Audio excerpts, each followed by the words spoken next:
व्रतदानतपः क्रियाफलं सहजानन्दगुरुं भजे सदा। बोलो स्वामीनारायण भगवाननी, श्री हरिकृष्ण महाराजनी, श्री राधा कृष्ण देवनी, श्री नरनारायण देवनी, श्री लक्ष्मीनारायण देवनी जय।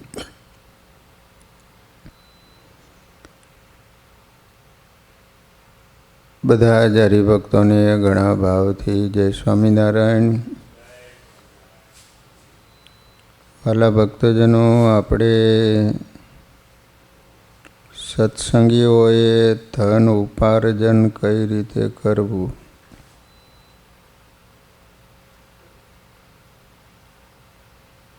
જેટલો વ્યાપ એટલો સંતાપ, એ કહેવત ખરેખર સાચી છે। એક વિશાળ બંગલામાં 10 એટેચ બેડરૂમ, પણ રહેનારા ફક્ત 2 જ। એકલતા કોરી ખાય। એક ભાઈ પાસે 365 દિવસના જુદા જુદા સૂટ, કયો પહેરવો એની રોજ મૂંઝવણ। ડ્રેસિંગ રૂમમાં 2 કલાક આ મૂંઝવણમાં બગાડે। પછી એકાદ સૂટ પસંદ કરીને પહેરીને પાર્ટીમાં જાય અને કોઈ મિત્ર કહે, આજે તે આ સૂટ શું પહેર્યો? 2 દિવસ પહેલાં પહેર્યો હતો તે આજે પહેર્યો હોય તો રંગ રહી જાત। આ સાંભળતા જ આ ભાઈનો મૂડ આઉટ થઈ ગયો। હું આવું પહેરીશ તો લોકો મારા માટે શું ધારશે? આવું સામાન્ય મકાન લઈશ તો લોકો શું વિચારશે? આમ લોકોના અભિપ્રાય મુજબ જીવનારા હંમેશા લઘુતા ગ્રંથિથી પીડાતા હોય છે અને અશાંતિમાં રહેતા હોય છે। કેટલાક ગુરુતા ગ્રંથિમાં પીડાતા હોય છે। એક મોટા ઉદ્યોગપતિને કપરો સમય આવવાથી બધું જ ખોવાનું થયું, પણ મિથ્યા અહંભાવથી ગુરુતા ગ્રંથિને લઈને સમયને સલામ ભરી નાની નોકરી ન કરી શક્યો અને અંતે લાજ ખોઈ અશાંત થઈને મર્યો। વિદેશી ચિંતન થોરો સાચું કહે છે, માણસે પોતાની જરૂરિયાતો વધારીને કમરતોડ બોજો ઊભો કર્યો છે। માણસ જરૂરિયાતોનો ગુણાકાર કર્યા કરે છે અને પછી આ બોજા નીચે હાંફવા માંડે છે। જીવવાનું ભૂલી જાય છે। જરૂરિયાતો ભેગી કરવામાં જિંદગી પૂરી થઈ જાય છે અને આંખ મીચાય ત્યારે બધી જરૂરિયાતો એની પાસે આવી ગઈ હશે, પણ એની પોતાની હાજરી નહીં હોય। માટે વધારાનો સામાન ફેંકવા માંડો, ખોટો બોજો ઉતારી નાખો ને તો શાંતિ। ગુણાતીતાનંદ સ્વામીએ અજ્ઞાનને પણ અશાંતિનું કારણ બતાવ્યું છે। આધિદૈવિક, આધિભૌતિક અને આધ્યાત્મિક, આ 3 તાપ જીવ માત્રને દજાડે છે। અતિવૃષ્ટિ, અનાવૃષ્ટિ, ધરતીકંપ વગેરે દેવ સર્જિત અશાંતિઓ આગળ માણસ લાચાર છે। અમેરિકા સ્વરક્ષા માટે ન્યુક્લિયર લાઇનિંગ આખા દેશ ફરતી ફરે છે, પણ અંદર ધરતીકંપ થાય ત્યાં રક્ષણ શા કામનું? ચીનનું 7 લાખની વસ્તીનું એક શહેર ધરતીકંપમાં હમાઈ ગયું। બાંગ્લાદેશના દરિયાઈ તોફાનમાં લાખો માણસો તણાઈ ગયા। નદીના રૌદ્ર સ્વરૂપે પણ ઘણા લોકોને પરખી લીધા. આવી બધી દેવી ઉપાધિઓ ચાલુ જ હોય છે. હમણાં જ એક ભૂકંપ આવ્યો ને 7.2નો, લાખ માણસો મરાઈ ગયા. દેહમાં પણ ઘણા દુઃખો આવે છે. રોલ્સ રોયલ કાર હોય અને શેઠને લકવો થયો હોય, 2 જણા ઉપાડીને બેસાડે તો બેસે. ઘેર 5 રસોઈયા હોય, શેઠને સખત ડાયાબિટીસ હોય. આવી પરિસ્થિતિ પણ માણસને અશાંત કરી મૂકે છે. પ્લોનોનું હાઈજેકિંગ, આતંકવાદ, ઘેરાવો વગેરે માનવ સર્જિત અશાંતિઓ તો છે જ, પણ સૌથી મોટી અશાંતિ મનના દુઃખની, અજ્ઞાનની છે. મહાભારતમાં વાત આવે છે કે દુર્યોધન પીળો પડી ગયો હતો. એના મોઢા ઉપર ઉદાસીનતા છવાયેલી રહેતી. ધૃતરાષ્ટ્રને આની જાણ થઈ.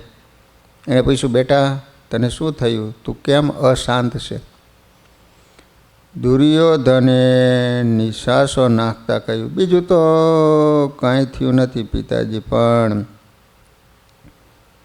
ઇન્દ્રપ્રસ્થમાં યુધિષ્ઠિરને ત્યાં રોજ 10,000 સ્નાતકો સોનાના પાત્રમાં જમે છે.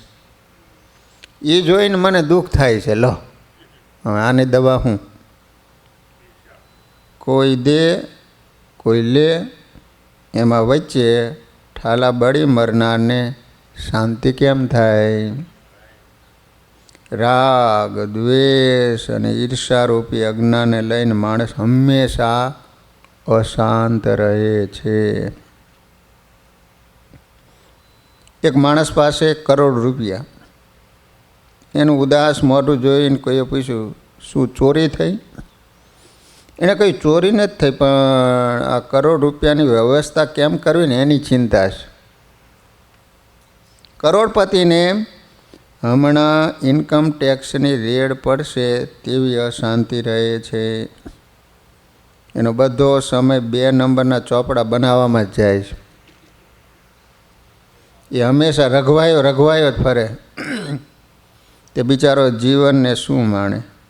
માણસ પાસે સ્કૂટર હોય, પણ મનમાં એમ રહ્યા કરે કે મારી પાસે મોટર કાર નથી.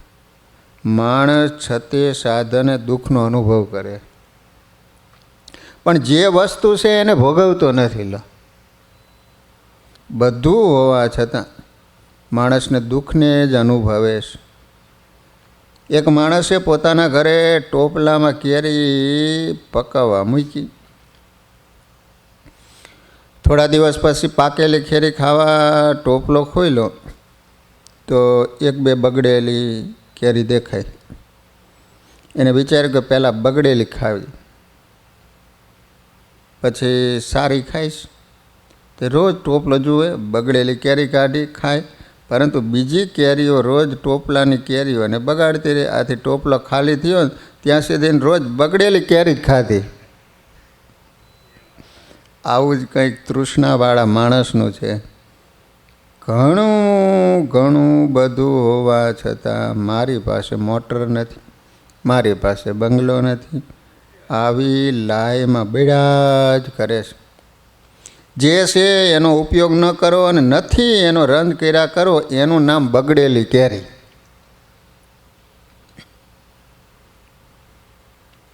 માણસ એક હાથે વજન ઉપાડીને જતો હોય અને એનો ભાર લાગે ત્યારે હાથ બદલે છે. પછી હાથ થાકે એટલે ખભા ઉપર વજન લે છે, પછી થાકે એટલે માથે મૂકે છે, માથું થાકે એટલે ફરી હાથમાં લે. આમ વજનને શરીર ઉપર જુદે જુદે સ્થળે ફેરવીને રાહત મેળવી શાંતિનો આભાસ પામે છે. પણ વજન તો શરીરથી દૂર થતું નથી, માટે આ રાહત છે, પણ એને નિર્મૂળ કરવાનો ઉપાય નથી. ભોગવવાની રેતી તપી ગઈ હોય,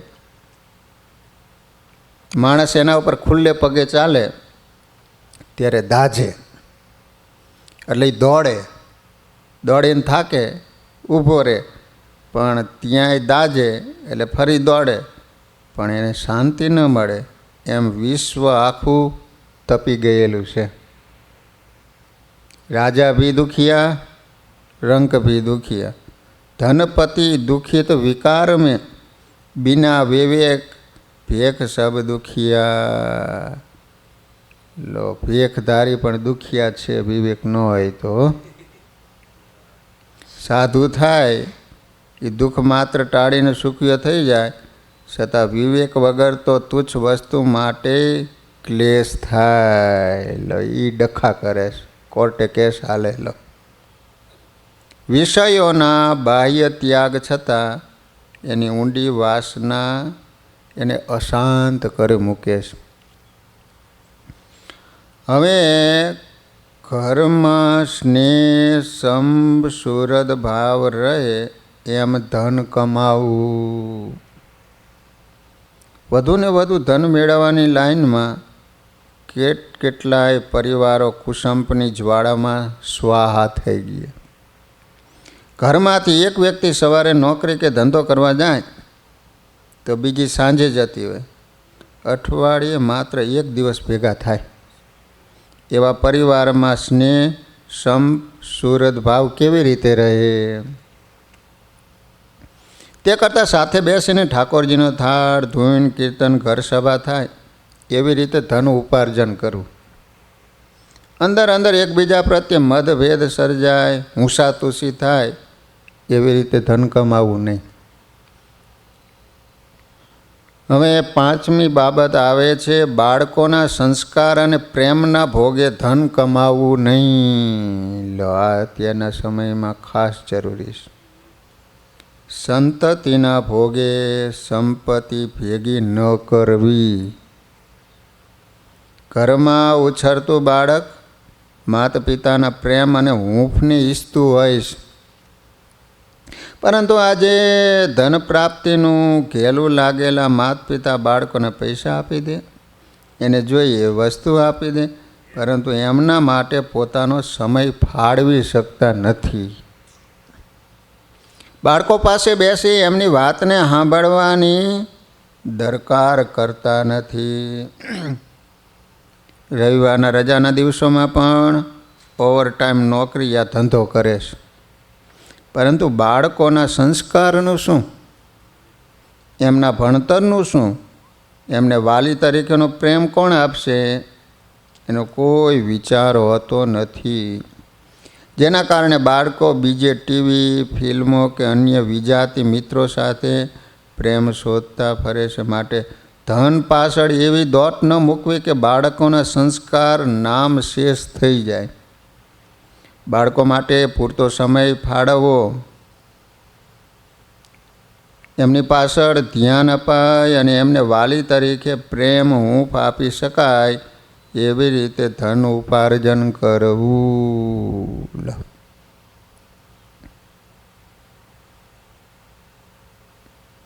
છઠ્ઠી બાબત, નાશવંતપણાના વિચારથી ધન કમાવવું. ભક્ત કવિ નારાયણદાસ કહે, સ્વપ્નાની સમૃદ્ધિ સર્વે સ્વપ્ન સાથે જાશેજી, જાગ્યા પછી કાંઈ મળે નહીં એકી વસ્તુ પાસેજી. લો, સ્વપ્નમાં તો ઘણું બધું દેખાતું હોય, પણ આંખ ખુલે ત્યાં ખાટલામાં પીડા હોય. લો,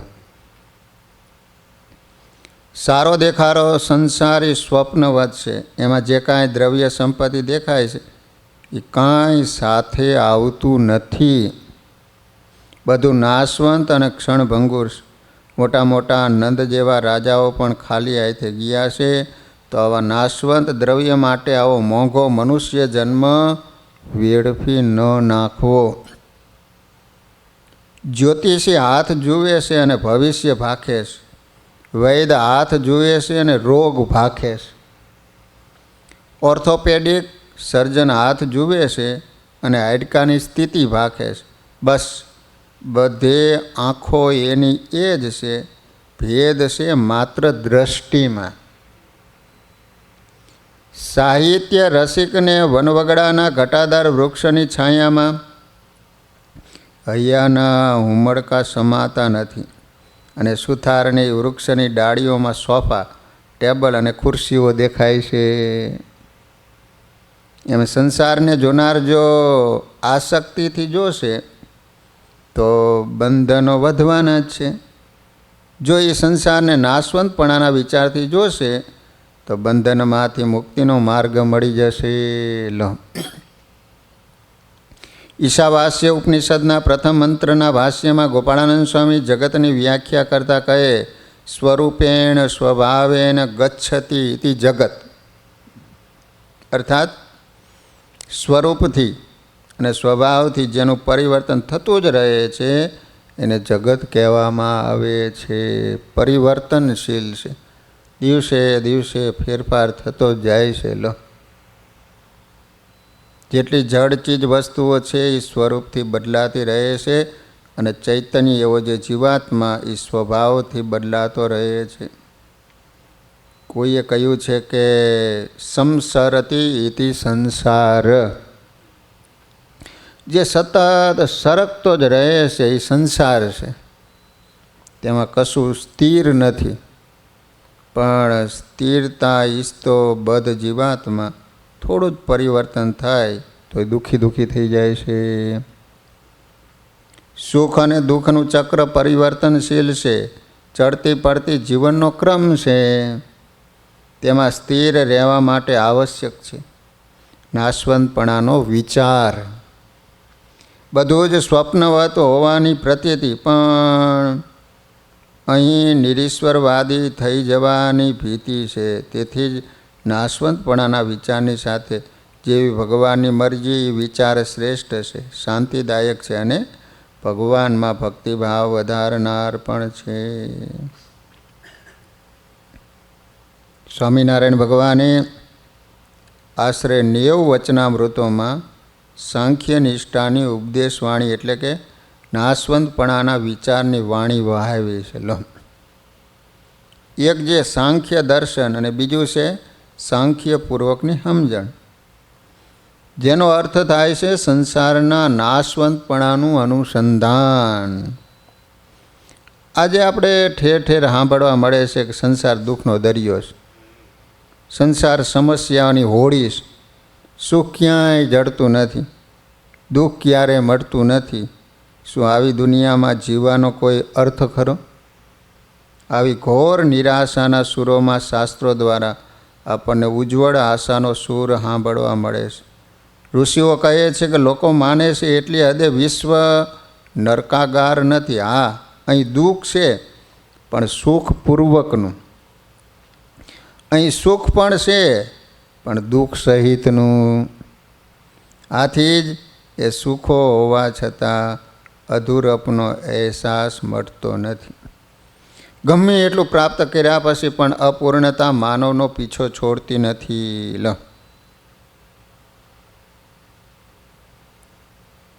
એટલા માટે આવા ખાલીપાથી આખી દુનિયા ઉભરાય છે. સ્વીડનની ઢનાઢઈ પ્રજા 2 કાર અને બંગલાઓથી કંટાળીને જંગલોમાં ઝૂંપડા બનાવીને રહેવાનું પસંદ કરી રહી છે. ઇંગ્લેન્ડમાં કરોડો રૂપિયાની રોલ્સ રોયસ કાર પાર્ક કરીને બ્લેકપૂલ વિસ્તારમાં ગધેડાની સવારીનો આનંદ માણવા પ્રયાસ કરી રહી છે. રશિયન ચિંતક મેક્સિમ ગોર્કીએ જ્યારે અમેરિકામાં વિકસેલા મનોરંજનના સાધનોની ભરમાર જોઈને ત્યારે એણે કહ્યું હતું કે મને આ બધા સાધનો જોઈને એટલો વિષાદ થાય છે કે અરે આ દેશ અંદરથી કેટલો ખાલી છે કે એને મનોરંજન માટે આટલા બધા સાધનોની જરૂર પડે છે. જે ખાલીપો ભરી દેવા માટે અમેરિકાને આટલા મનોરંજનના સાધનોની જરૂર પડે છે. શું આ સ્થિતિને પાણી મેં મીન પ્યાસી જેવી ન કહી શકાય? પાણી વલોવીને ક્યારેય માખણની આશા રાખી શકાતી નથી. સૂર્યના ચિત્રો દોરીને કદી પ્રકાશની અપેક્ષા રાખી શકાતી નથી. એમ લૌકિક સુખના ચાહી એટલા અતિરેક પછી પણ શાશ્વત આનંદની આશા ઠગારી નીવડે છે. ચિત્રકેતુને કરોડ સ્ત્રીઓમાં પણ સુખનો અનુભવ ન થયેલો. કરોડ સ્ત્રી હતી, વિચાર કર. તેણે સંસારની આસક્તિ છોડી લૌકિક વ્યવહારને તિલાંજલિ આપી દીધી. ઋષભદેવ ભગવાન ચક્રવર્તી સમ્રાટ હતા, પણ પોતાના 100 પુત્રોને ઉપદેશ આપતા એમને ધન, વૈભવ અને સત્તાનો નહીં, પણ દિવ્ય તપ અને સત્સંગનો મહિમા ગાયો હતો.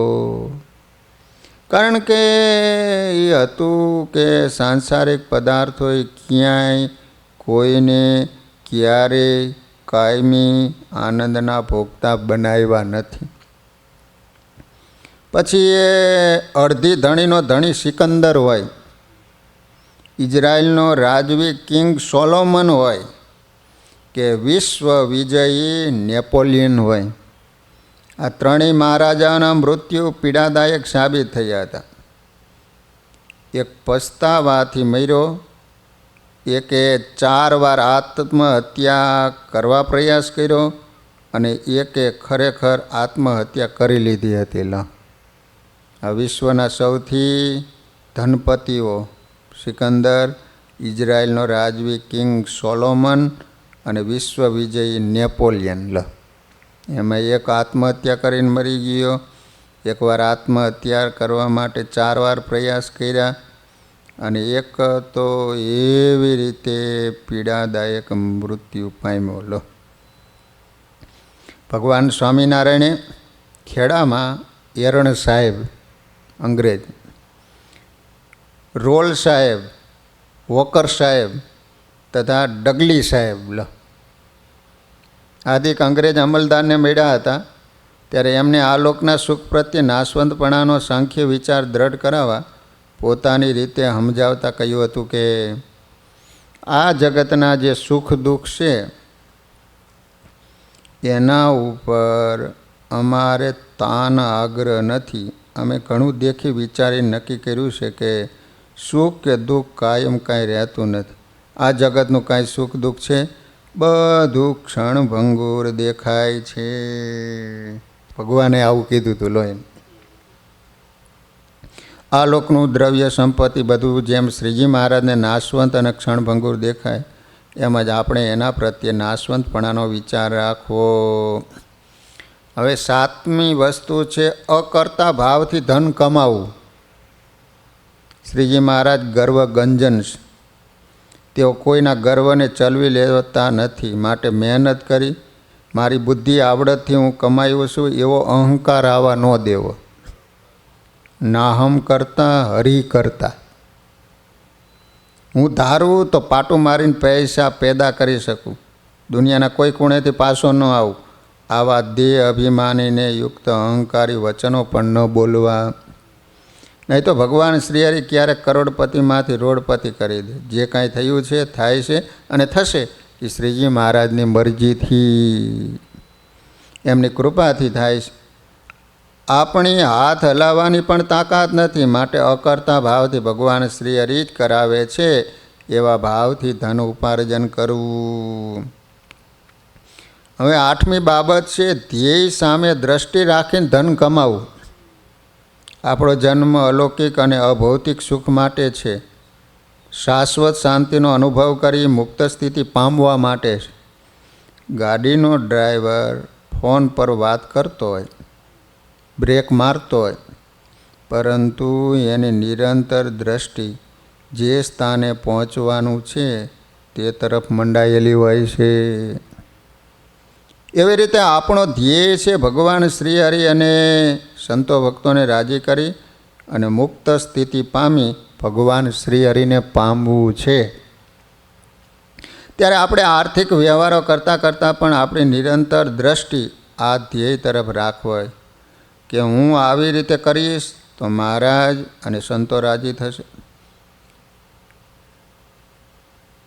જેમાં રાજી હોય એ જ કરવાનું.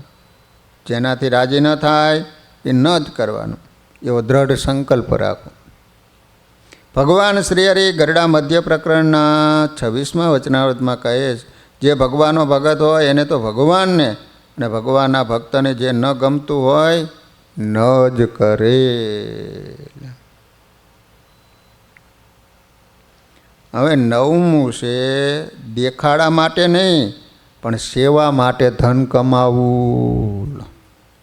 આબરૂ અને પ્રતિષ્ઠાની પાછળ પાગલ બનીને હું શું કરું તો લોકોની વચ્ચે સારો દેખાવો અને લોકો મારી વાહ વાહ કરે, એ માટે થઈને વધુ ને વધુ ધન કમાવા પ્રયત્ન થતા હોય છે.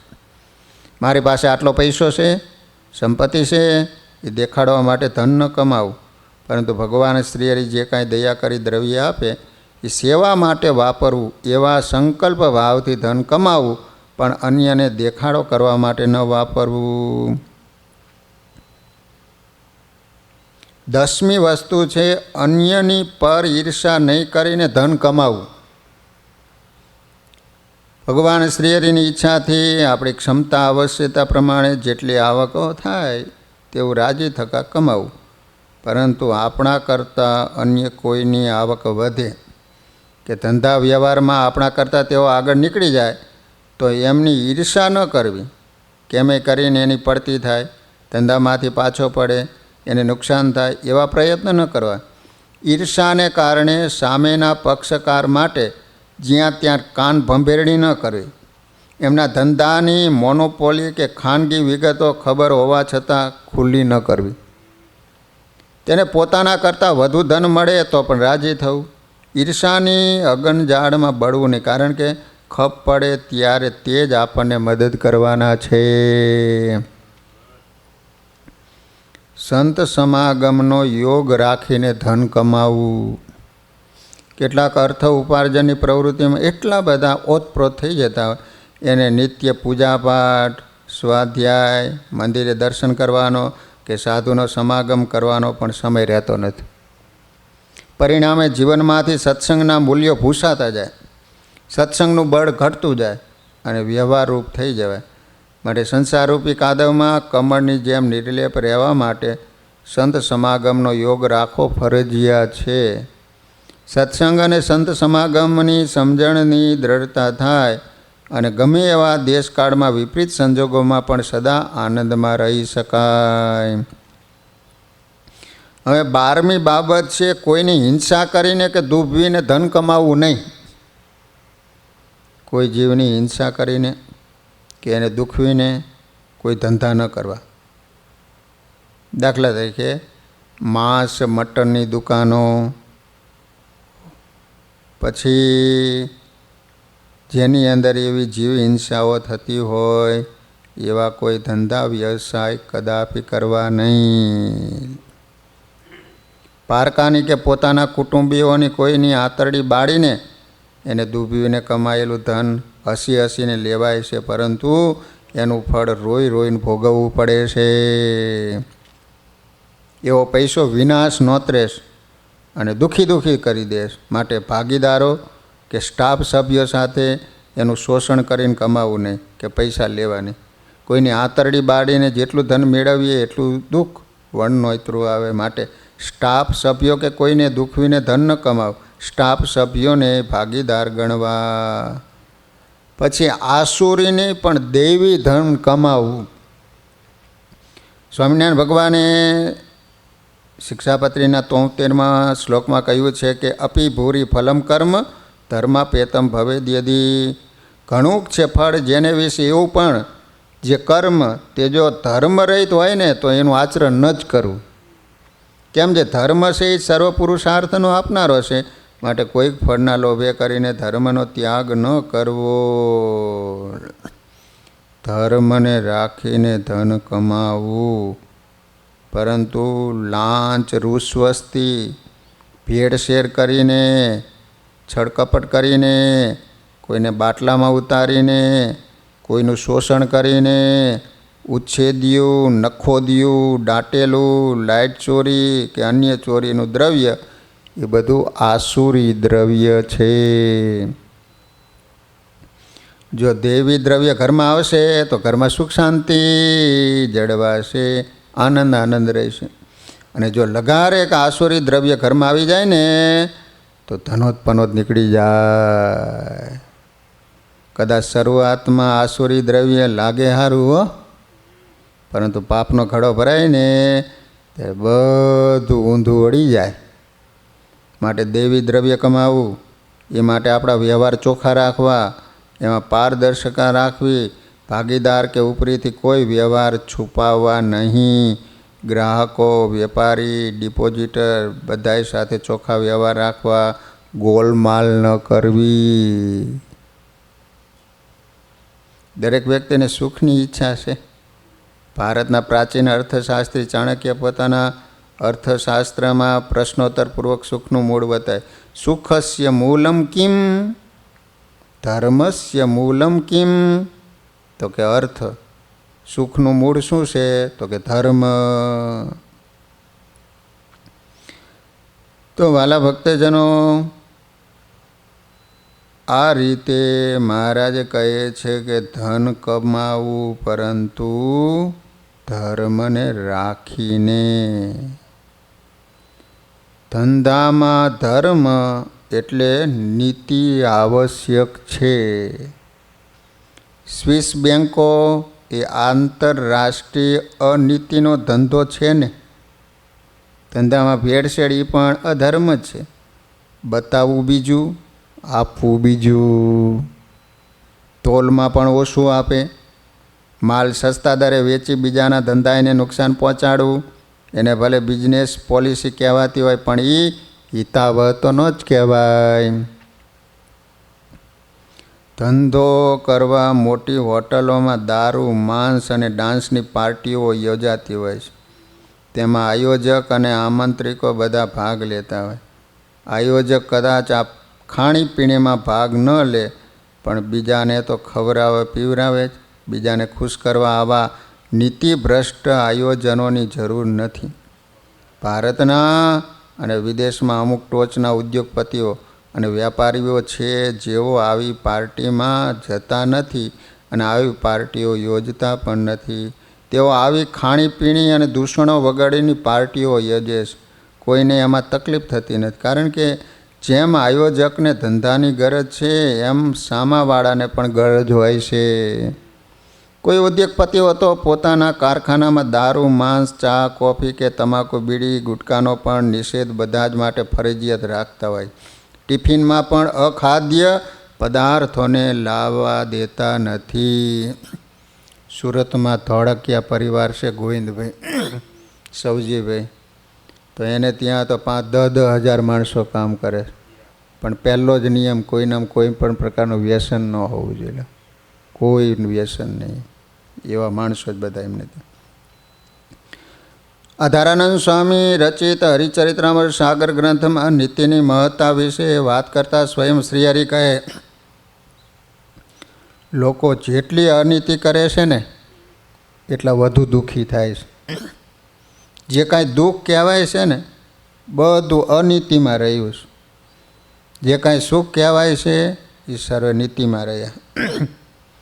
જે સાહુકારો નીતિને માર્ગે ચાલે છે એ સુખી દેખાય છે અને કરોડોનું ધન કમાય છે. જેટલા કાંઈ પણ જીવન ઉપયોગી પદાર્થ હોય અને તેની જરૂર પડે છે તે બધા સાહુકારની દુકાનેથી મળે છે, પણ ચોરના ઘરમાંથી ક્યારેય મળતા નથી.